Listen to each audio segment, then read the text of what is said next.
سورہ زخرف آیت نمبر 46. اعوذ باللہ السمیع العلیم من الشیطان الرجیم من همزه ونفثه ونفثه وَلَقَدْ أَرْسَلْنَا مُوسَى بِآيَاتِنَا إِلَى فِرْعَوْنَ وَمَلَئِهِ فَقَالَ إِنِّي رَسُولُ رَبِّ الْعَالَمِينَ فَلَمَّا جَاءَهُم بِآيَاتِنَا إِذَا هُم مِّنْهَا يَضْحَكُونَ وَمَا نُرِيهِم مِّنْ آيَةٍ إِلَّا هِيَ أَكْبَرُ مِنْ أُخْتِهَا وَأَخَذْنَاهُمْ بِالْعَذَابِ لَعَلَّهُمْ يَرْجِعُونَ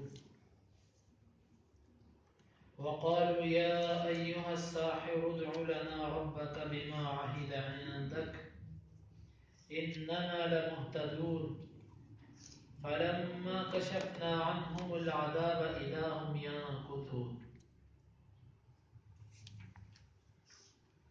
ولقد واو کا مطلب اور لام کا مطلب البتہ، قد کا مطلب تحقیق، ولقد اور البتہ تحقیق، ارسلنا ہم نے بھیجا، موسیٰ علیہ السلام کو، با کا مطلب ساتھ، آیاتی نشانیاں نہ ہماری، وَلَقَدْ أَرْسَلْنَا مُوسَىٰ بِآيَاتِنَا اور یقیناً ہم نے بھیجا موسیٰ علیہ السلام کو اپنی نشانیوں کے ساتھ، اِلیٰ کی طرف، فرعون کی، وَمَلَئِ اور سرداروں ہی اس کے، وَمَلَئِهِ اور اس کے سرداروں کی طرف، فَقَالَ فا کا مطلب پس قال اس نے کہا انی بے شک میں رسول پیغام رسا ہوں رب کا العالمین تمام جہانوں کے،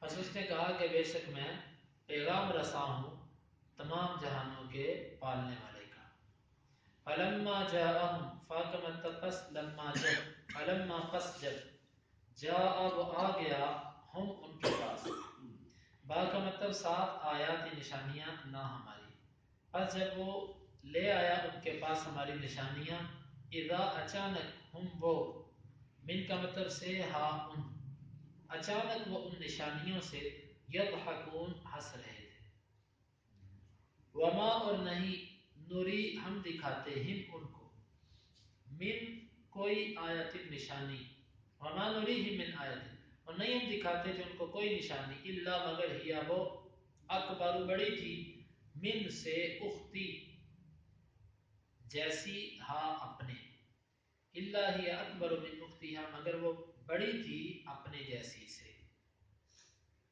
وَأَخَذْنَا اور ہم نے پکڑا ہم ان کو، با کا مطلب ساتھ العذاب عذاب کے، وَأَخَذْنَاهُمْ بِالْعَذَابِ اور ہم نے پکڑا ان کو عذاب کے ساتھ، لعل تاکہ ہم وہ یرجعون وہ لوٹ آئیں، لعلہم یرجعون تاکہ وہ لوٹ آئیں، وقالوا اور انہوں نے کہا، یا اے ایہا اے الساحر جادوگر، ادعو تو پکار لنا ہمارے لیے ربک اپنے رب کو، اور انہوں نے کہا اے جادوگر تو پکار ہمارے لیے اپنے رب کو، بما بوجہ اس کے، ما کا مطلب بوجہ ما اس کے، بوجہ اس کے، عاہدہ جو اس نے عہد کیا ہے، عند پاس کا تیرے، بما عاہد عندک بوجہ اس عہد کے جو اس نے تیرے سے کیا ہے، اننا بے شک لمہتدون، نام کا مطلب البتہ مہتدون ہدایت پانے والے ہیں،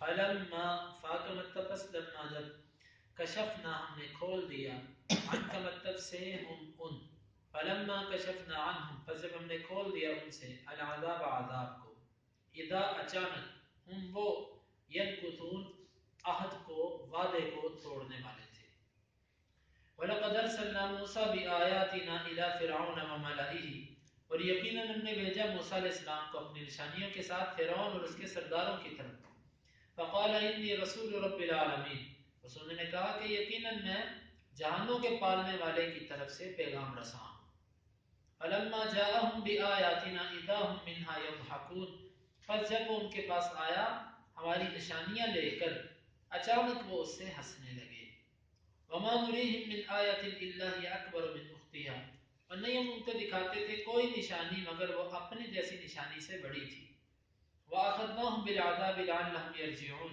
اور ہم نے ان کو پکڑ لیا عذاب میں تاکہ وہ لوٹ آئیں. وَقَالُوا يَا أَيُّهَا السَّاحِرُ ادْعُ لَنَا رَبَّكَ بِمَا عَهِدَ عِندَكَ، اور انہوں نے کہا اے جادوگر تو پکار ہمارے لیے اپنے رب کو بوجہ اس وعدے کے جو اس نے تیرے سے کر رکھا ہے. اِنَّنَا لَمُهْتَدُونَ، بے شک ہم البتہ ہدایت پانے والے ہیں. فَلَمَّا كَشَفْنَا عَنْهُمُ الْعَذَابَ إِذَا هُمْ يَنكُثُونَ، پس جب ہم نے ان سے عذاب کو کھول دیا اچانک وہ عہد کو توڑنے والے تھے.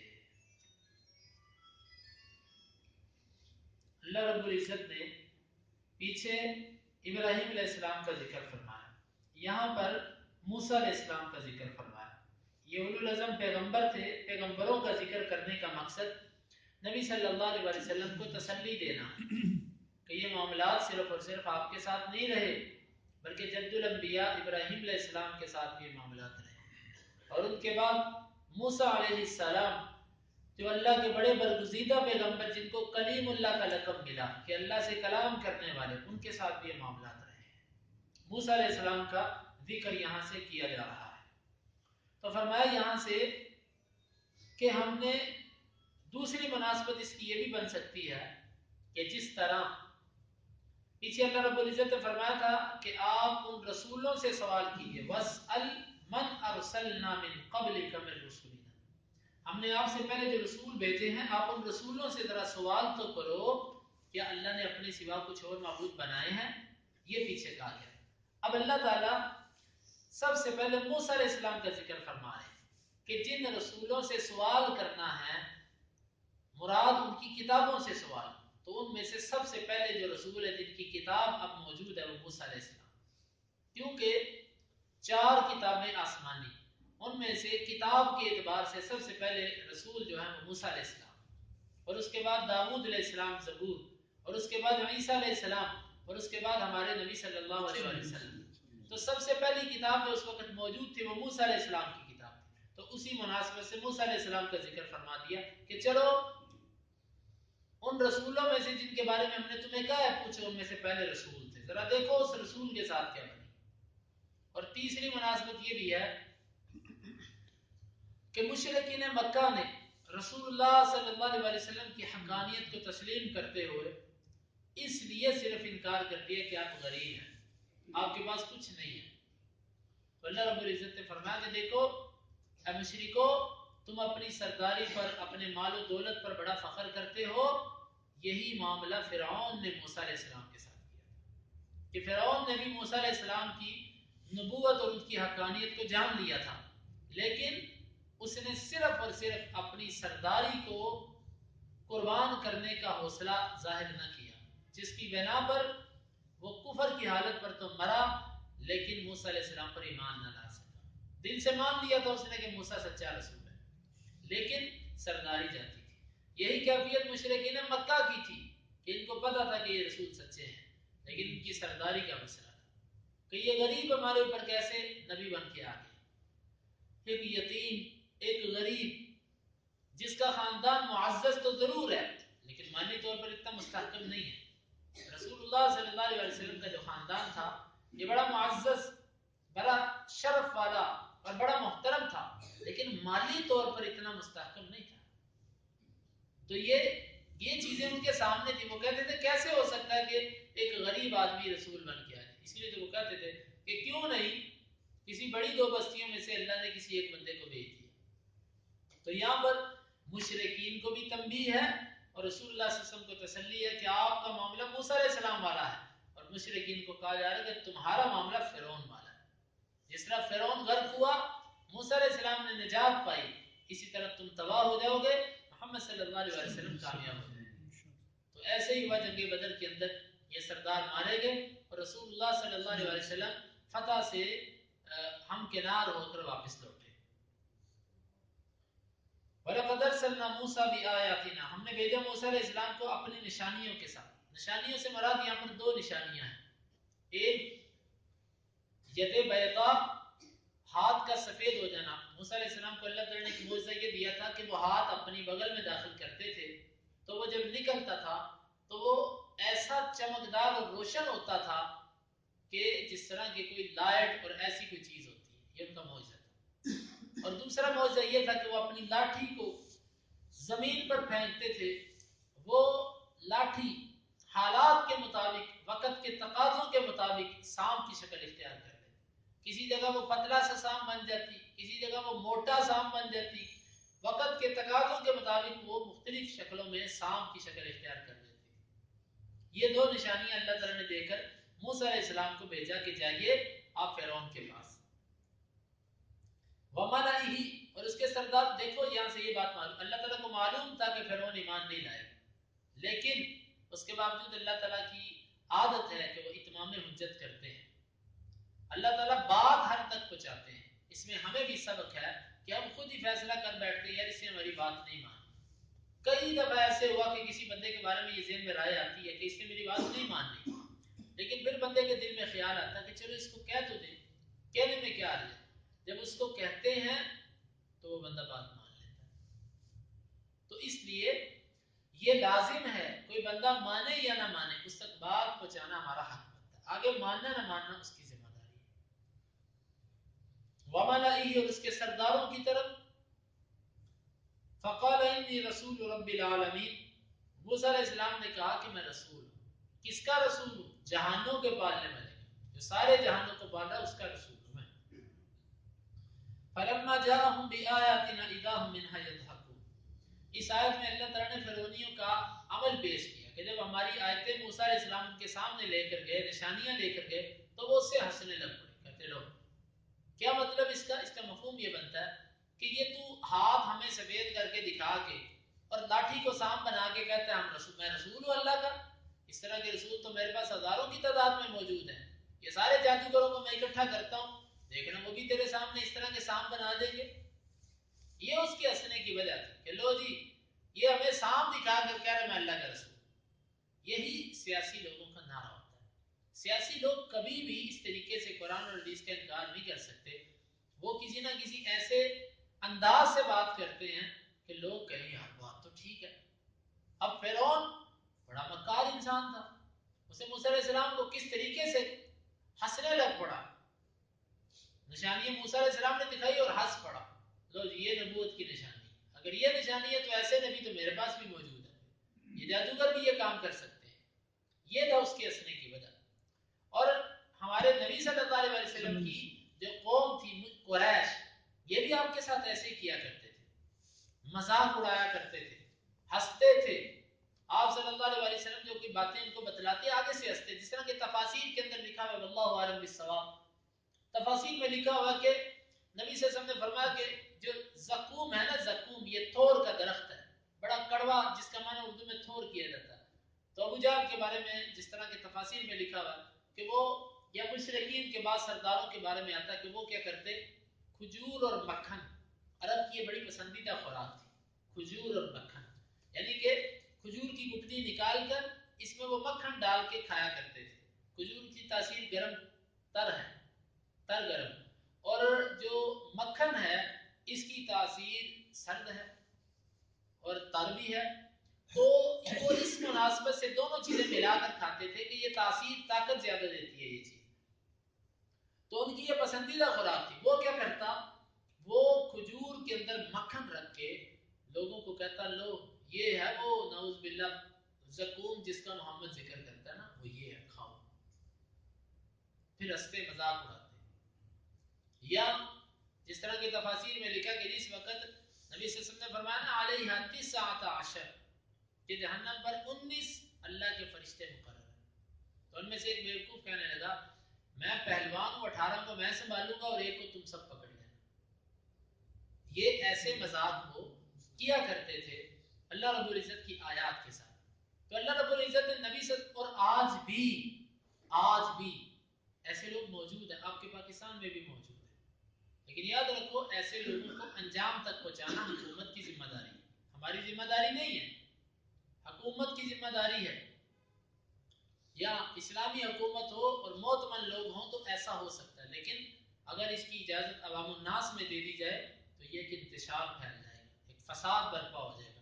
اس کا اختیار حکومت کو ہے، حکومت نہیں کرتی وہ اللہ کی مجرم، ہزاروں کام اسلام کی حکومت نہیں کر رہی، وہ اللہ کو جواب دے، ہم اس کے جواب دے نہیں، ہماری طاقت سے بالا تر ہے وہ چیز۔ اس لیے تو یہ آج بھی کچھ ایسے لوگ آپ کے پاکستان میں بھی موجود ہیں جو دبے لفظوں میں قرآن و حدیث کا مذاق اڑاتے ہیں، ہنستے ہیں اس پر، لیکن کھلے لفظوں سے وہ نہیں کہہ سکتے. وہ اللہ سے نہیں ڈرتے، وہ آپ جیسے لوگوں سے ڈرتے ہیں کہ ہمیں کوئی اس طرح کتے کی موت نہ سلا دے، وہ اس چیز سے ڈرتے ہیں، اللہ سے نہیں وہ ڈرتے.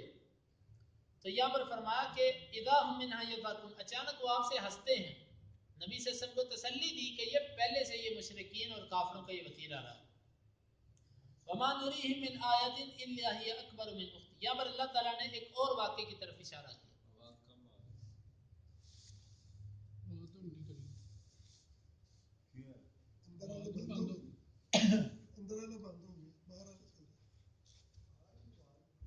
جس وقت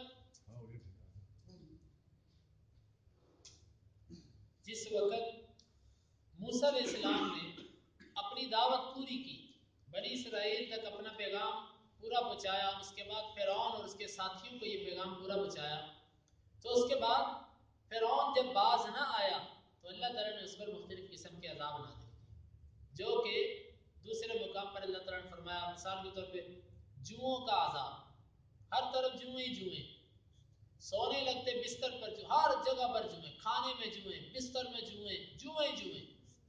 پھر دوسرا خون ہی خون، کوئی چیز پینے لگتے دیکھتے خون ہی خون، ہر طرف پانی پینے لگتے خون بن جاتا.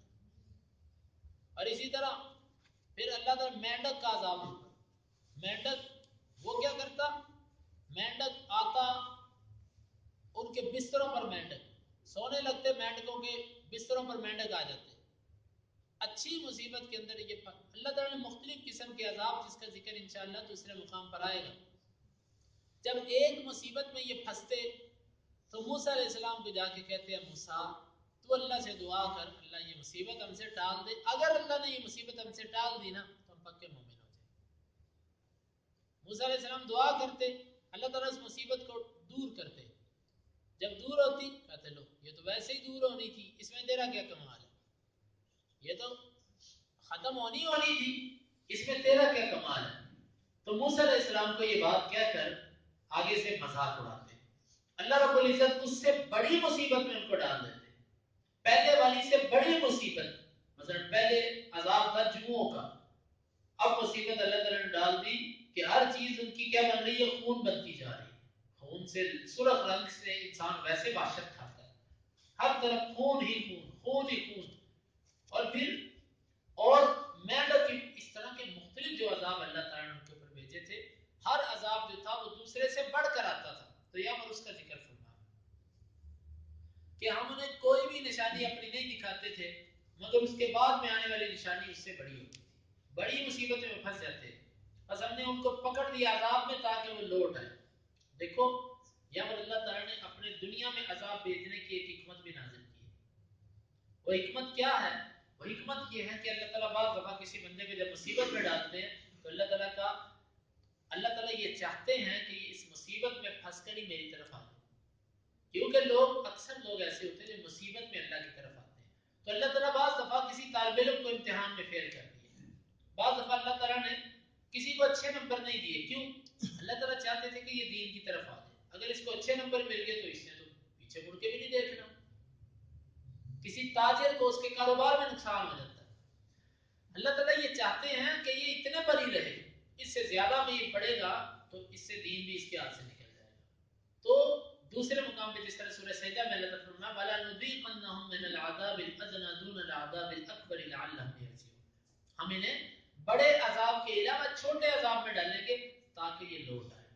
تو یہ اللہ تعالیٰ کا دستور ہے، اس کا یہ نظام ہے کہ وہ بڑے عذاب کی بجائے چھوٹی چھوٹی مصیبتوں میں بندے کو ڈالتا ہے. تو یہاں پر بھی فرمایا کہ ہم نے فرعونیوں کو بھی یہ جو عذاب دیا تھا اسی لیے دیا تھا کہ شاید کے لوٹ ہے، شاید کے لوٹ ہے. وقالوا يا ايها الساحر ادع لنا ربك بما عهد عندك اننا لمهتدون. انہوں نے کہا اے جادوگر، موسیٰ علیہ السلام کو جادوگر کہا. اب سوال یہ ہے کہ مقام تو تھا ان کے سوال اور گریہ زاری کرنے کا. کیا موسیٰ جس طرح کے بندے کو جس سے کام ہوتا ہے تو بندہ اس کو اچھے القاب سے یاد کرتا ہے، جناب فلاں صاحب آئے تو آپ کی ضرورت پڑ گئی. اور جب مطلب نہیں ہوتا پھر بندہ سیدھے منہ بات بھی نہیں کرتا. اب تو یہاں پر ان فرعونیوں کا مطلب تھا، تو انہوں نے جادوگر کیوں کہا، اے جادوگر کیوں کہا؟ اس کے مفسرین نے مختلف جوابات دیے ہیں، واللہ اعلم بالصواب۔ میں ایک جواب جو مجھے زیادہ مناسب لگا میں آپ کے سامنے رکھتا ہوں۔ یہ جواب سلف نے بھی، امام ابن کثیر رحمہ اللہ، امام ابن جریر اور دیگر مفسرین نے اس جواب کو نقل کیا۔ فرماتے ہیں کہ سحر جو تھا، جادو جو تھا نا، جادو، یہ موسیٰ علیہ السلام کے لوگوں میں کوئی اتنا مذموم اور برا نہیں جانا جاتا تھا۔ ان کے ہاں یہ جادو کوئی اتنی بری چیز نہیں تھی۔ ہاں وہ جدائی ڈالنے والا اور دیگر جو قباحت ہے وہ تو داؤد علیہ السلام کے زمانے میں، سلیمان علیہ السلام کے زمانے میں وہ جو فرشتوں کا معاملہ آزمائش کا تھا وہ سلیمان اور داؤد علیہ السلام کے زمانے میں تھا۔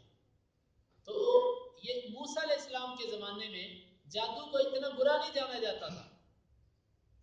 اور دوسرا جو اس کا انہوں نے لکھا کہ وہ اپنے علماء کو جادوگر کہا کرتے تھے، اپنے عالم کو الساحر کہا کرتے تھے، الساحر جادوگر، عالم کو یعنی عزت کی بنا پر وہ ساحر کا لفظ بولتے تھے۔ تو یہاں پر جو انہوں نے کہا موسیٰ علیہ السلام کو اے جادوگر، وہ انہوں نے ادب اور احترام کی بنا پر کہا تھا، کیونکہ ان کے ہاں جو علم چلتا تھا وہ جادو کا علم تھا۔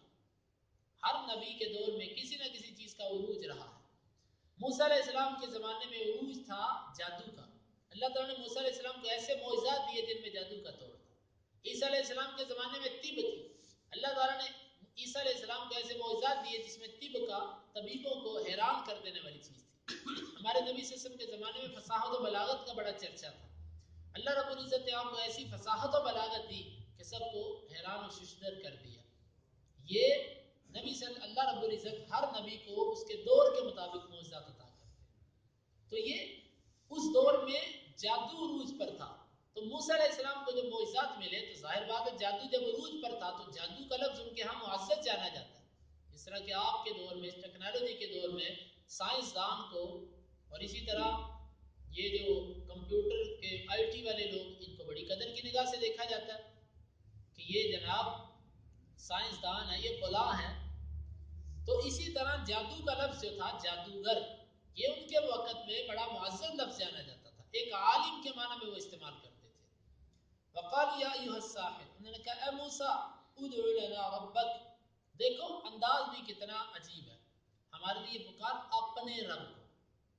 یہاں پر بھی یہ نہیں کہا کہ ہمارے رب کو، اپنے رب کو پکار ہمارے لیے۔ انداز دیکھیے کہ بے ادبی اب بھی موجود ہے پہلو کے اس پہلو میں۔ بما عہد عندک، بوجہ اس وعدے کے جو اس نے تیرے سے کر رکھا کہ وہ تیری دعاؤں کو قبول کرے گا، تیرے اللہ نے تیرے سے وعدہ کیا تیری دعاؤں کو قبول کرے گا، تو اس طرح کر، اب تو اپنے رب کو اس وعدے کی وجہ سے پکار کے ہم سے وہ اس کو ٹال دے۔ اننا لمہتدون، بے شک ہم ہدایت پا جائیں گے، ہم سیدھے راستے پہ آ جائیں گے اگر یہ مصیبت ہم سے ٹل گئی۔ تو فرمایا کہ فلما کشفنا عنہم العذاب اذا هم ينكثون، پس جب اچانک ہم ان سے اس عذاب کو ٹالتے ہیں تو وہ وعدہ توڑنے پر آ جاتے ہیں، وعدہ شکنی پر۔ دیکھو ہم بھی ایسے ہیں، ہمارے اوپر بھی یہ معاملات ہیں، ضرورت کے وقت بڑے ہم نیک بنتے ہیں، اللہ کے قریب آتے ہیں جیسے ہماری ضرورت پوری ہوتی ہے۔ جس طرح کہ کئی لوگوں کے بارے میں میں نے خود اپنے کانوں سے سنا ہے، آپ جمعہ نہیں پڑھنے جاتے، بس پہلے بچیوں کی شادی نہیں ہوئی تھی تو جاتے تھے، دعا بھی کرتے تھے، بس اللہ کا شکر اب ساری اپنے اپنے گھروں میں چلی گئی۔ یہ جواب ہے، حقیقت ہے۔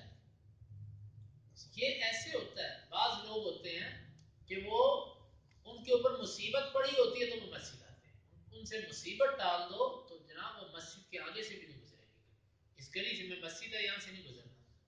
اور میں کہتا ہوں یہ لوگ پھر بھی اچھے ہیں، کچھ تو ایسے ہیں کہ جو مصیبت میں بھی ٹی وی لگا کر بیٹھ جاتے ہیں، یار کوئی ڈرامے دیکھو، کوئی ہنسنے والی باتیں سنو، کیوں؟ ذرا پریشان ہے، ذرا پریشان ہے، پریشانی دور ہو جائے۔ کئی سگریٹ لگا لیتے ہیں پریشانی، سگریٹ کیوں پیتے ہو؟ غم بلانے کے لیے، ٹینشن ہے، پریشانی ہے، اس کو بلانے کے لیے سگریٹ پیتا ہوں۔ کسی سے پوچھو یہ تاش، یہ کھیل، یہ کس لیے؟ یہی تو تھوڑا سا ٹائم ہوتا ہے جس میں اپنے آپ کو فریش کرتے ہیں، ہم گھر چلے جائیں ٹینشن ہی ٹینشن ہے۔ واللہ گھر تو امن اور سکون کی جگہ ہے، لیکن اللہ نے لوگوں کے لیے گھر کو ہی ٹینشن بنا دیا۔ اندازہ کیجئے، ایک سلیم الفطرت انسان کے بیوی بچے جو ہوتے ہیں اس کے لیے باعث راحت اور اس کو گھر جا کر سکون ملتا ہے، لیکن کئی لوگ ایسے ہیں وہ گھر میں چلے جائیں تو وہ بیچارے ٹینشن میں آتے ہیں۔ گھر سے نکلے ان کے چہرے پر مسکراہٹ آ جاتی ہے، گھر میں چلے جائیں ان کے 12 بج جاتے ہیں. یہ معاملات ہیں، یہ کیوں ایسے ہیں؟ اللہ رب العزت کے ساتھ تعلق کمزور اور مخلوق کے ساتھ تعلق مضبوط، یہ اس کی وجہ ہے.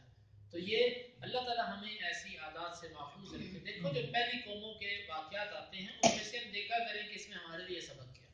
تو اس میں ہمارے لیے سب سے بڑا سبق یہ ہے کہ ضرورت کے وقت اللہ کے پاس آنا، اور جب ضرورت پوری ہو تو بے وفاؤں اور مطلب پرست لوگوں کی طرح نکل جانا.